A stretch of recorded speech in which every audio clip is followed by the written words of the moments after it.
पूछा जा रहा है तो आंसर से योग्यता का ही होना चाहिए, ये ध्यान रखना है ना। लिखो आप, देखिए राज्यपाल के पद हेतु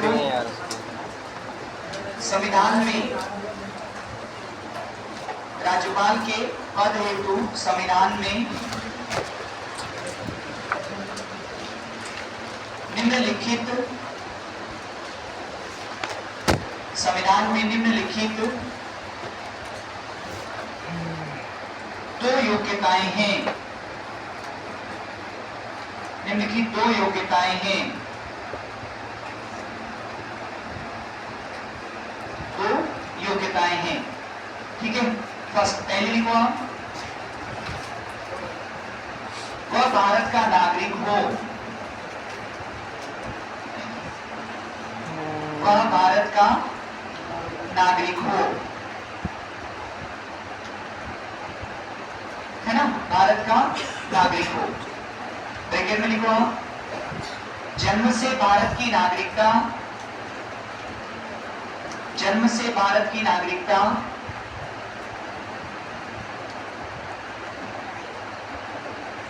आवश्यक नहीं है, जन्म से भारत की नागरिकता आवश्यक नहीं है। ओके, ठीक है। सेकेंड पॉइंट लिखो आप, उसने 35 वर्ष की आयु, उसने 35 वर्ष की आयु पूर्ण कर ली हो, 35 वर्ष की आयु पूर्ण कर ली हो। ठीक है, 35 वर्ष की आयु पूर्ण कर ली हो, ये दो योग्यता है बस, है ना। नेक्स्ट टाइम लिखो आप और अंडरलाइन करना, मैं लिखवा देता हूं क्योंकि ये गलती होती है एग्जाम में। लिखिए आप, राज्यपाल की योग्यता के संबंध में,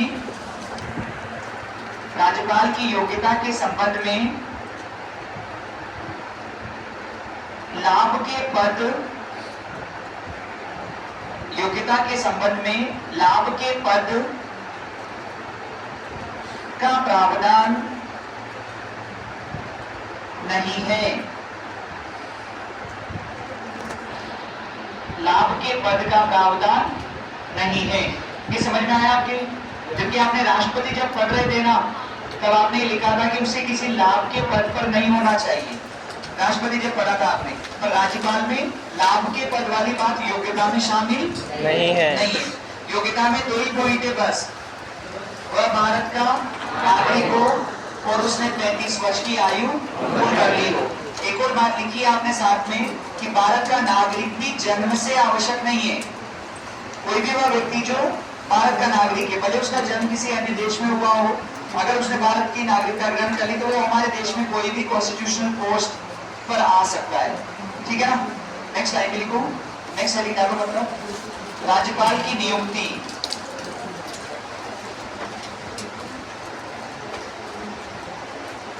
राज्यपाल की नियुक्ति,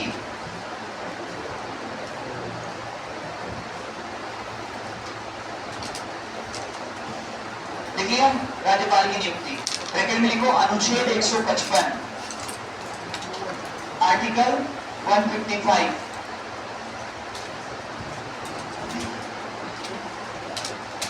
ठीक है, देखो राज्यपाल की नियुक्ति राष्ट्रपति के द्वारा की जाती है। किसके द्वारा?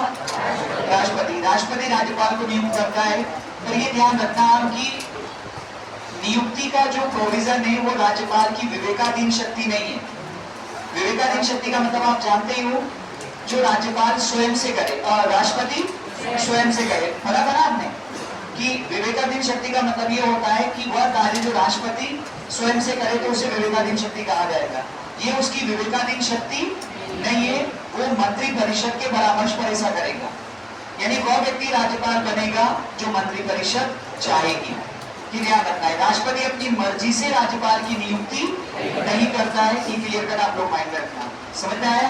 ठीक है, तो हमारे यहाँ सिर्फ ये प्रोविजन है कि राज्यपाल की नियुक्ति राष्ट्रपति के द्वारा की जाएगी। ठीक है, लेकिन इसका मतलब ये नहीं कि राष्ट्रपति विवेकाधीन शक्ति का प्रयोग करेगा। राष्ट्रपति ये काम मंत्रिपरिषद के परामर्श से करेगा। ठीक है ना, लिखो मंत्रिपरिषद के परामर्श से करेगा। देखिए, राज्यपाल की नियुक्ति राज्यपाल की नियुक्ति राष्ट्रपति के द्वारा की जाएगी। राष्ट्रपति के द्वारा की जाएगी। नेक्स्ट आएंगे लिखो आप, राज्यपाल की नियुक्ति राज्यपाल की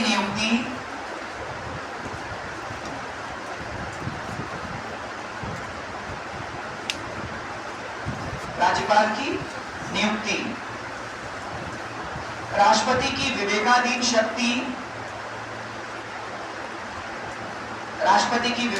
शक्ति इधर आ गया, जो इनको निकलने थोड़ी जगह दे दो, अगर थोड़ा सा दाएं बाएं हो। राज्यपाल की नियुक्ति राष्ट्रपति की विवेकाधीन शक्ति नहीं है। विवेकाधीन शक्ति नहीं है, अर्थात राष्ट्रपति संघ की मंत्रिपरिषद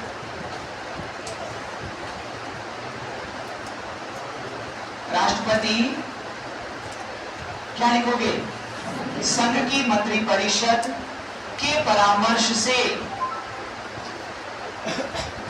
संघ की मंत्रिपरिषद के परामर्श से यह कार्य करता है।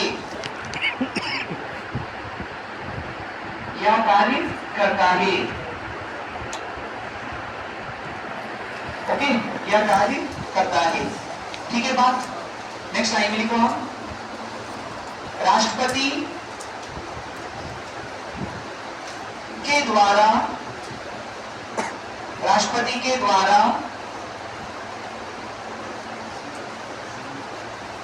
राज्यपाल की नियुक्ति का वारंट जारी किया जाता है। क्या वारंट जारी किया जाता है, जिसे संबंधित राज्य के मुख्य सचिव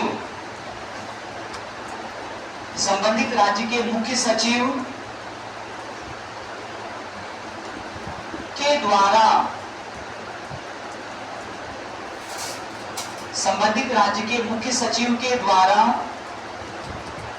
पढ़ा जाता है। मुख्य सचिव के द्वारा पढ़ा जाता है। ओके, राष्ट्रपति क्या करेगा, वारंट जारी करेगा। जैसे राजस्थान में राज्यपाल की नियुक्ति होनी है, तो राजस्थान के मुख्य सचिव के नाम पर वारंट जारी होगा। मुख्य सचिव राजभवन में जाएगा और वर्तमान राज्यपाल के सामने उसको पढ़ेगा कि आपके स्थान पर इस व्यक्ति को राज्य का राज्यपाल नियुक्त किया गया। ठीक है बात। नेक्स्ट लाइन में लिखो आप, राज्यपाल की नियुक्ति के संबंध में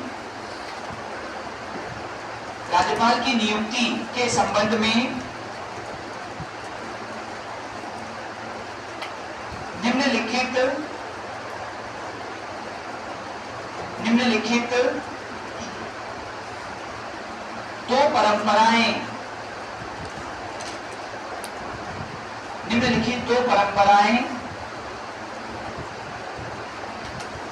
विकसित हो गई हैं।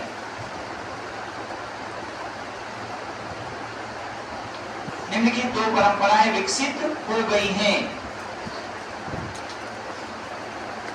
ठीक है, पहली पॉइंट, फर्स्ट पॉइंट लिखो, ऐसे व्यक्ति को राज्यपाल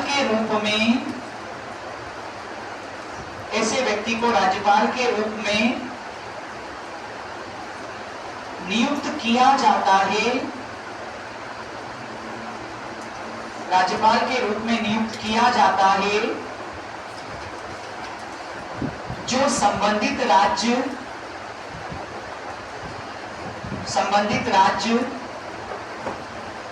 से बाहर का हो, संबंधित राज्य से बाहर का हो। ये लिखिए, ये परंपरा है कि जैसे राजस्थान का राज्यपाल किसी व्यक्ति को अपॉइंट किया जा रहा है तो इस बात का ध्यान रखा जाए कि वो व्यक्ति राजस्थान का ना हो। क्यों नहीं हो, इसके पीछे कारण है। क्योंकि अगर राजस्थान के ही किसी व्यक्ति को आपने राजस्थान का राज्यपाल बना दिया तो स्वाभाविक सी बात है कि वो कोई ऐसा तो होगा नहीं कि सेकंड ईयर की तैयारी कर रहा है कोई और उसको बना दिया राज्यपाल, ऐसा तो नहीं होगा ना। राजस्थान का राज्यपाल बनेगा तो कौन बनेगा? जैसे बड़े नेताओं की बात की जाए, रिटायर होने के बाद वसुंधरा राजे, अगर राजस्थान से बनेंगे तो वसुंधरा राजे, अशोक गहलोत, या भी थोड़े दिन पहले गुलाबचंद कटारिया को बनाया गया, समझ में आया आपकी? या फिर वो क्या नाम है उनका, ओम माथुर राज्यपाल बनाए गए, वो भी तो राजस्थान के ही। अब आप ऐसे बड़े प्रभावशाली नेता को आप राजस्थान का राज्यपाल बना दोगे जो बिलोंग भी कहां से करता है? राजस्थान से। राजनीति की कहां की उसने? राजस्थान में। तो वो है ना पैरेलल सरकार चला लेगा। एक तो राज्य का मुख्यमंत्री होगा और दूसरा राज्यपाल होगा, और चूंकि वो राजस्थान से ही है तो उसकी पूरी राज्य की राजनीति पर पकड़ होगी, ठीक है। और मुख्यमंत्री के लिए काम करना बड़ा मुश्किल हो जाएगा। ये होता ही है। आप वसुंधरा राजे को राजस्थान की राज्यपाल बना दो, वो सुपर मुख्यमंत्री बन जाएगी राज्यपाल के रूप में। भजनलाल शर्मा के पास कोई जाएगा ही नहीं पक्का, ये वास्तविकता है। ये अशोक गहलोत को बना दो आप, वो व्यक्ति किसी पद पर नहीं रहे तब भी है ना किसी को दाएं बाएं आने नहीं देता है। तो आप सोचो अगर वो राजभवन में राज्यपाल के रूप में काम करेगा तो क्या वो पैरेलल सरकार नहीं चला देगी? मुख्यमंत्री कुछ है ही नहीं, सब कुछ कौन है? राज्यपाल है। इसलिए ना राजस्थान का राज्यपाल बनाया जाएगा तो ऐसे व्यक्ति को बनाया जाएगा जिसका राजस्थान की राजनीति से कोई लेना देना नहीं, ठीक है ना। जैसे आप राजस्थान के राज्यपाल के लिए सुधा के देखो, यूपी के, बिहार के, महाराष्ट्र के, तमिलनाडु के, कर्नाटक के नेता मिलेंगे आप, ये सारे नेता ही। और तमिलनाडु वाले को बनाओ, उसका बहुत फायदा होता है, ठीक है। वो मुख्यमंत्री के काम में इंटरफेयर करेगा ही नहीं। क्यों नहीं इंटरफेयर करेगा? उसको तमिल आती है, हिंदी आती नहीं, और मुख्यमंत्री को तमिल आती नहीं। ये होगा। साथ ही साथ ये भी होगा कि उसको राजस्थान की राजनीति का कुछ पता ही नहीं है। कोई नेता अगर मिलने भी जाएगा ना तो आप यकीन मानिए good morning, good evening, good afternoon करके आ जाएगा। फूल का वो गुलदस्ता क्या बोलते हैं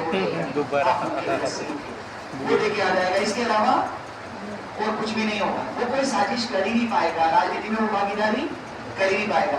आपने कल लिखा था ना कि राज्य का जो राज्यपाल है वो नाम मात्र का प्रमुख होता है, तो वैसे ही व्यक्ति को राज्यपाल बनाओ जो नाम मात्र का प्रमुख बना रहे, क्योंकि जैसे ही वो सक्रिय राजनीति में भाग लेगा आपके राज्य का प्रशासन नकारात्मक रूप में प्रभावित होगा, राज्य की राजनीति पर गलत प्रभाव पड़ेगा। क्योंकि राज्यपाल चाहेगा उसके पास शक्ति रहे और मुख्यमंत्री चाहेगा कि मेरी शक्ति इसके पास ना जाए। सारा चक्कर शक्ति का है, ठीक है। जिसके पास पावर आ जाती है वो छोड़ना बिल्कुल नहीं चाहता, ये भी नहीं चाहता कि वो थोड़ी बहुत भी कम हो जाए। समझ में आया? तो ये परंपरा है, पर ध्यान रखना ये परंपरा है, ये नियम नहीं है, ये संवैधानिक बाध्यता नहीं है। ऐसा मत लगा देना आपकी राजस्थान के निवासी को राजस्थान का राज्यपाल नियुक्त किया ही नहीं जा सकता, किया जा सकता है, ऐसी कोई बात नहीं है, ठीक है ना। लिखो नेक्स्ट नंबर 2, नियुक्ति से पहले संबंधित राज्य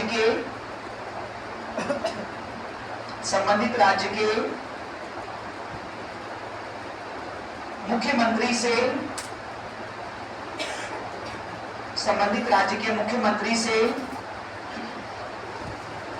परामर्श कर लिया जाता है,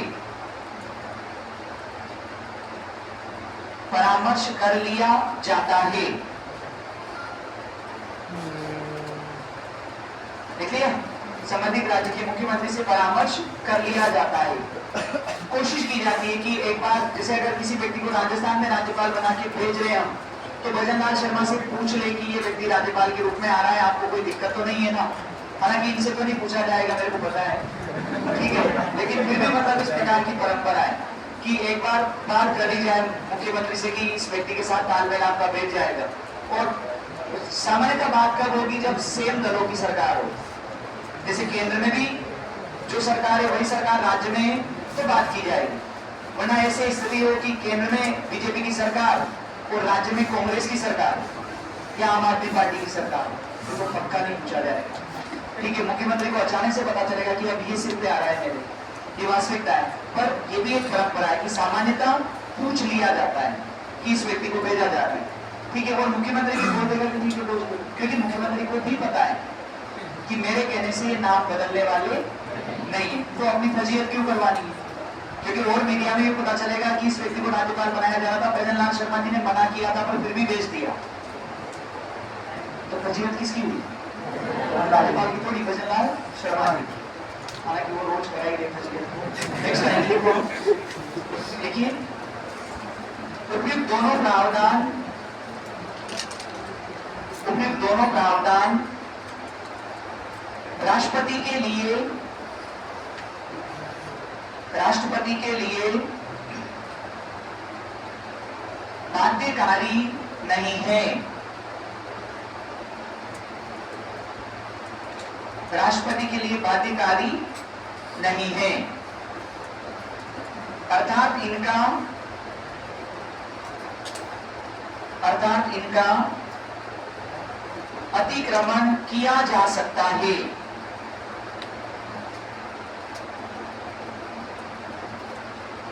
इनका अतिक्रमण किया जा सकता है। समझ गए ना? मतलब इसका पालन ना भी करे तो भी चलेगा। नेक्स्ट लाइन लिखो आप, द्वितीय प्रशासनिक सुधार आयोग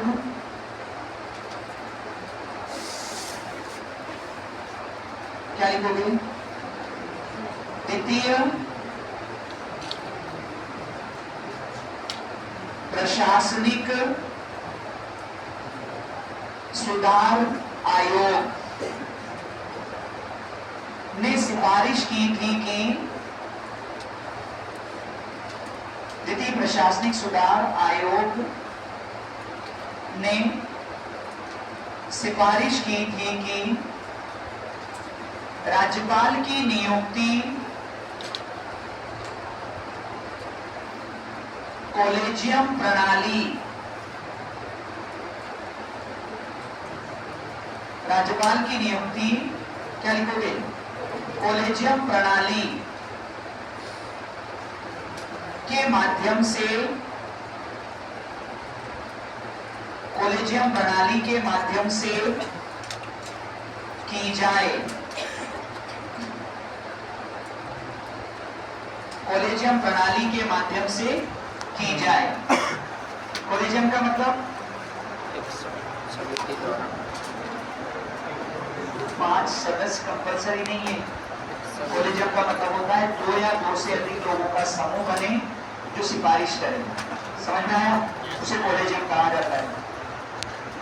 5 नहीं लगाना है, कहा 5 सदस्यों का कॉलेजियम तो सुप्रीम कोर्ट और हाई कोर्ट के जजों की नियुक्ति के लिए बनता है। कोई भी 2 या 2 से अधिक लोगों का संगठन जो राष्ट्रपति से सिफारिश करेगा कि इस व्यक्ति को राज्यपाल नियुक्त किया जाए, तो वो कॉलेजियम कहलाएगा। समझ में आया? ऐसा इसलिए बोला था द्वितीय प्रशासनिक सुधार आयोग ने, क्योंकि हमारे देश के अंदर जो राज्यपाल के पद पर नियुक्तियां होती है वो सारी राजनीतिक नियुक्तियां होती है।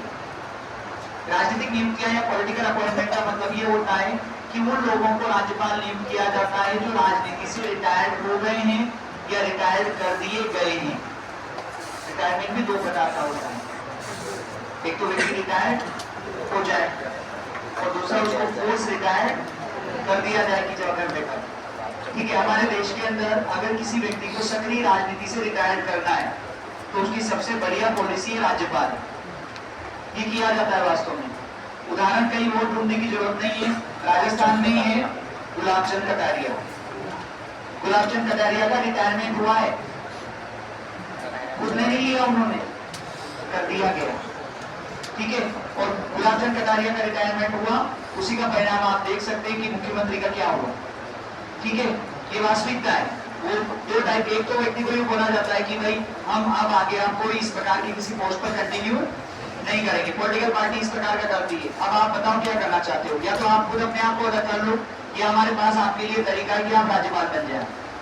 इसी प्रकार से एक और रिटायरमेंट हुआ ओम माथुर का, उनको भी रिटायर कर दिया गया, वरना एक समय ऐसा भी था जब ओम माथुर को भी राजस्थान के सीएम के चेहरे के रूप में देखा जाता था। ये सच्चाई है। तो अधिकांश जो नियुक्तियां हो रही है वो कौन सी हो रही है? पॉलिटिकल। केंद्र में जिस दल की सरकार होगी, राज्यों में उसी दल से संबंध रखने वाले लोग राज्यपाल होते हैं।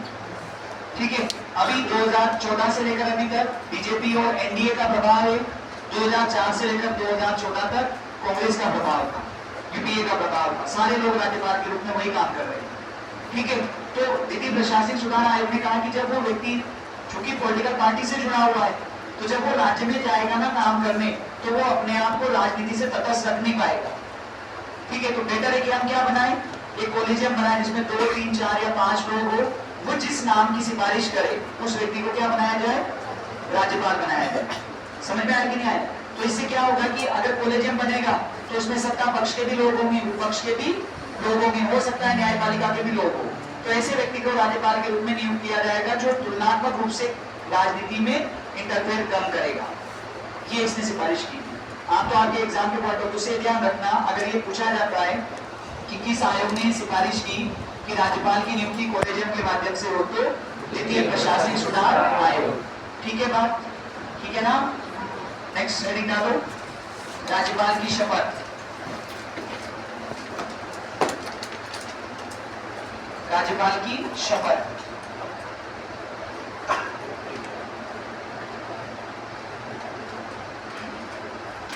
ब्रैकेट में लिखना आर्टिकल 159। आर्टिकल 159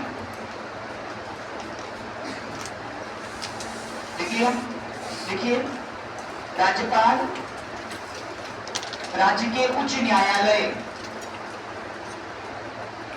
राज्यपाल राज्य के उच्च न्यायालय के मुख्य न्यायाधीश, राज्य के उच्च न्यायालय के मुख्य न्यायाधीश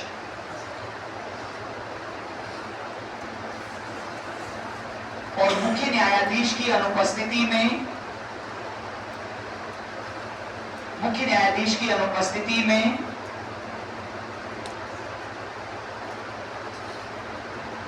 उच्च न्यायालय के वरिष्ठतम न्यायाधीश,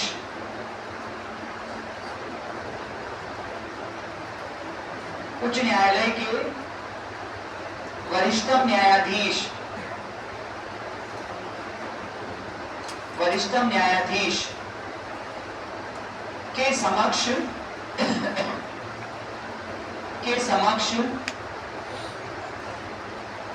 शपथ लेता है, के समक्ष शपथ लेता है। ठीक है, शपथ लेता है। नेक्स्ट लाइन लिखो, राज्यपाल की शपथ में, राज्यपाल की शपथ में निम्नलिखित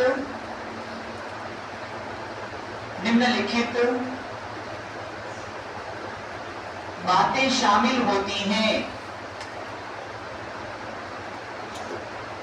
निम्नलिखित बातें शामिल होती हैं।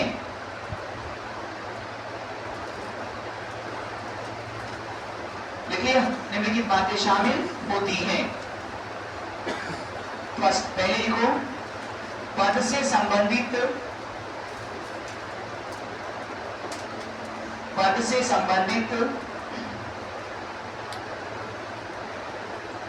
कर्तव्यों का निर्वहन,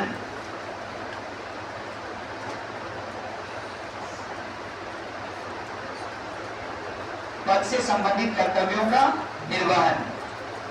ठीक है, सेकंड लिखिए, राज्य की जनता के कल्याण में लगे रहना, राज्य की जनता के कल्याण में लगे रहना।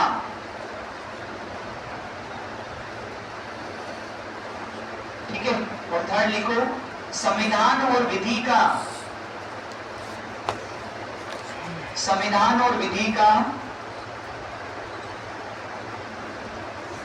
परिरक्षण, संरक्षण तथा प्रतिरक्षण।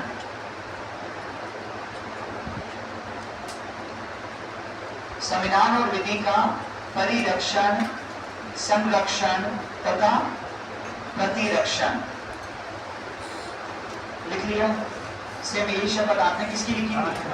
राष्ट्रपति। ये ध्यान रखना है, राष्ट्रपति और राज्यपाल की जो शपथ है वो एक जैसी है, बस वो भारत के राष्ट्रपति के रूप में शपथ लेता है, ये राज्य के राज्यपाल के रूप में। उसकी शपथ आर्टिकल 60 में थी, इसकी शपथ आर्टिकल 159 में। और 3 ऐसे पदाधिकारी आपको पता है सबको जिनकी शपथ संविधान के अनुच्छेद में दी गई है, राष्ट्रपति, उपराष्ट्रपति और राज्यपाल। इसके अलावा जितने भी संवैधानिक पदाधिकारी है, अगर उनकी शपथ है तो वो संविधान की 3री अनुसूची में है। याद रहेगा ना? बताया। देखो नेक्स्ट निकालो। राज्यपाल के पद हेतु शर्तें तथा विशेषाधिकार।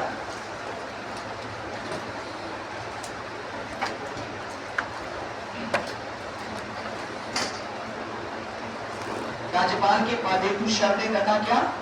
विशेषाधिकार। देखिए आर्टिकल 158 एंड 361। आर्टिकल 158 और क्या? 361।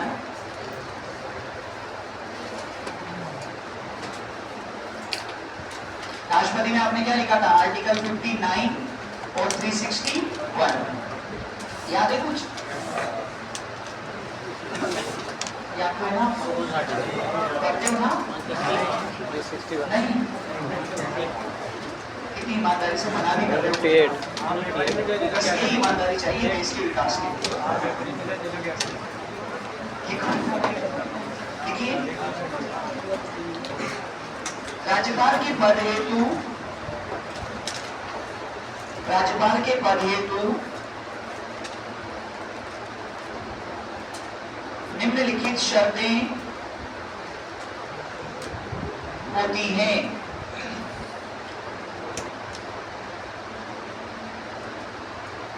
निम्नलिखित शर्तें होती है।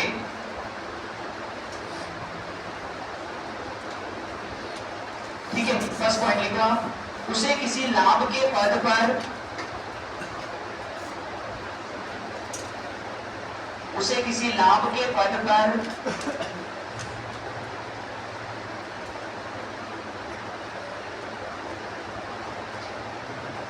नहीं होना चाहिए। लाभ के पद पर नहीं होना चाहिए। लिखिए, नहीं होना चाहिए। ठीक है, तो आपने राष्ट्रपति जब पढ़ा था तो ये जो प्रोविजन है ना लाभ का पद, ये वहां आपने योग्यता में पढ़ा था। याद है आपको? यहाँ शर्त में पढ़ रहे, ये ध्यान रखना आप एग्जाम में अगर ऐसा कोई प्रश्न आता है। ठीक है ना? इसी पॉइंट में नेक्स्ट टाइम लिखो आप राज्यपाल, इसी पॉइंट में लिखोगे, नेक्स्ट पॉइंट नहीं। राज्यपाल राज्य के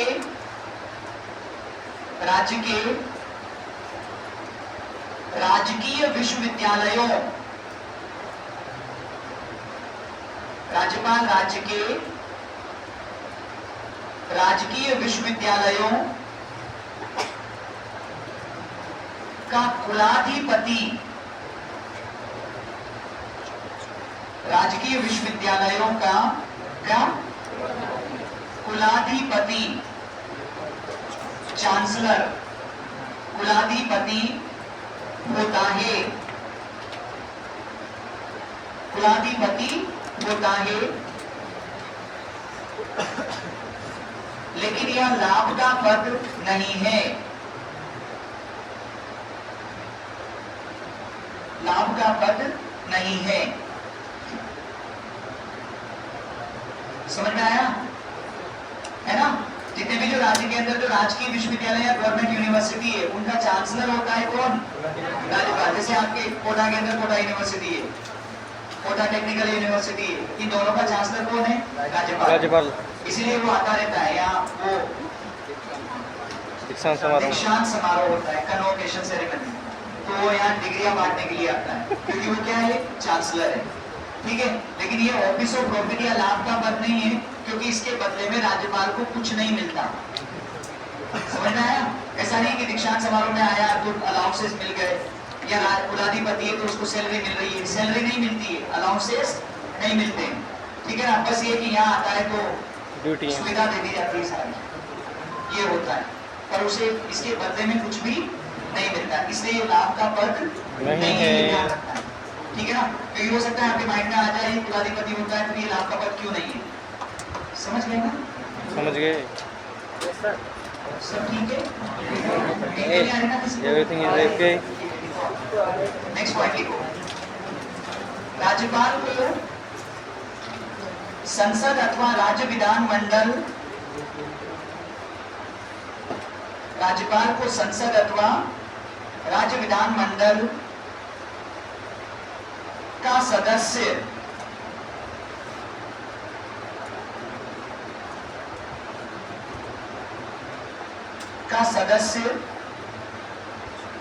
नहीं होना चाहिए।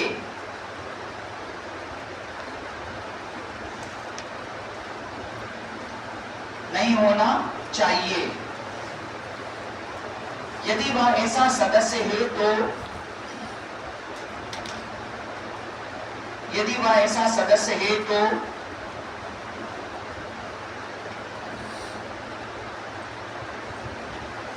ऐसा सदस्य है तो राज्यपाल का पद या राज्यपाल के रूप में लिखना, राज्यपाल के रूप में पद ग्रहण करते ही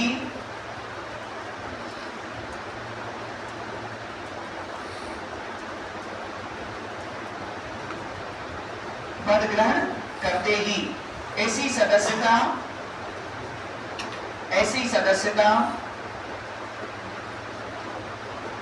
स्वतः समाप्त हो जाती है या हो जाएगी। ऐसी सदस्यता स्वतः समाप्त हो जाएगी। आया समझ में कि नहीं आया? ठीक है ना। अगर कोई व्यक्ति, ऐसा व्यक्ति राज्यपाल अपॉइंट हो गया जो विधानमंडल का सदस्य है या फिर संसद का सदस्य है, तो जैसे वो राज्यपाल का पद ग्रहण करेगा वो सदस्यता अपने आप क्या हो जाएगी? समाप्त हो जाएगी। ये ध्यान रखना है। तैयार चेक करके लिखो। राज्यपाल के पद से संबंधित, राज्यपाल के पद से संबंधित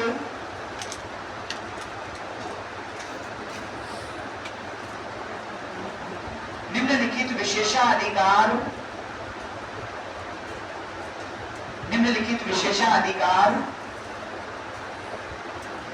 होते हैं। निम्नलिखित विशेषाधिकार होते हैं। ठीक है, फर्स्ट पॉइंट लिखो आप। फर्स्ट पॉइंट लिखिए, राज्यपाल का वेतन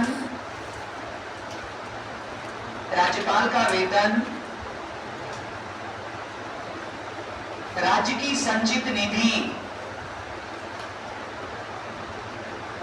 राज्यपाल का वेतन राज्य की, क्या लिखोगे?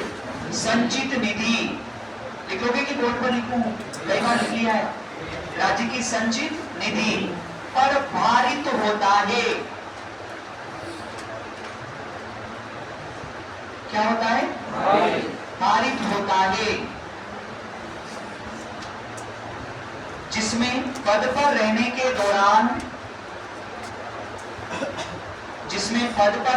दौरान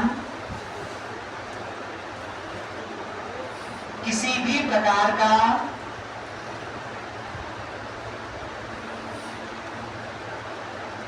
नकारात्मक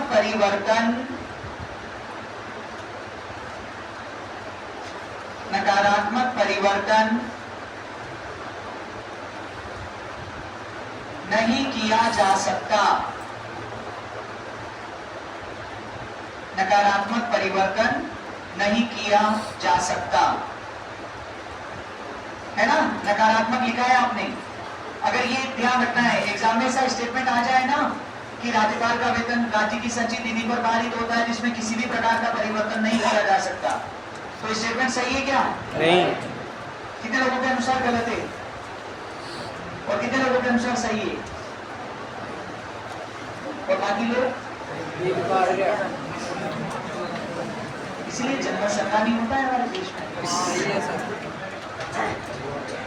आपने ये लिखा है कि किसी भी प्रकार का नकारात्मक परिवर्तन नहीं किया जा सकता। सकारात्मक हो सकता है, वेतन तो बढ़ा सकते हैं उसका। क्या आप चाहते हो कि वो 5 साल तक बिना वेतन बढ़ाए बेटा रहे? बेचारा महंगाई बढ़ रही है बहुत तेजी से। पहले इतना देते हुए तो सकारात्मक परिवर्तन हो सकता है, नकारात्मक परिवर्तन नहीं हो सकता। तो अगर एग्जाम में ऐसा स्टेटमेंट आता है ना कि राज्यपाल का के वेतन में किसी भी प्रकार का परिवर्तन नहीं किया जा सकता, तो वो स्टेटमेंट गलत है ना? हाँ। नेक्स्ट पॉइंट लिखो, उसे राजभवन के रूप में सरकारी आवास प्राप्त होता है।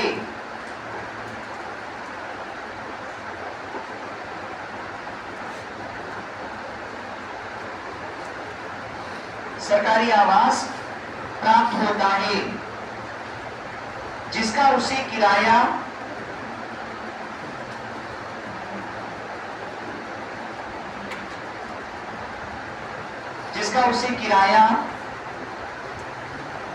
नहीं देना होता है,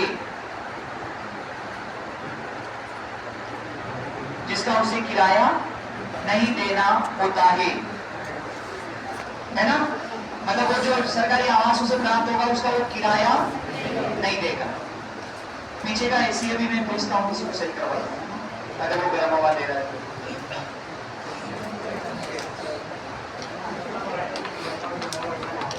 ये टेस्ट आपको 12 टेस्ट का भी अगले 1-2 दिन में शेड्यूल मिल जाएगा। हर संडे को वो टॉपिक आएगी, उसके अकॉर्डिंग टेस्ट होंगे आपको। हो सकता है कल ही मिल जाएगा, तो टेस्ट की प्रॉब्लम सोल्व हो जाएगी आपको। तो हर संडे को टॉपिक वाइज टेस्ट ही होंगे।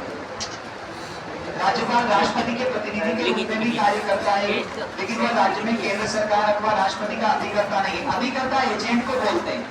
एजेंट वो व्यक्ति होता है जो आपके अकॉर्डिंग काम करवाता है सामने वाले से जाकर।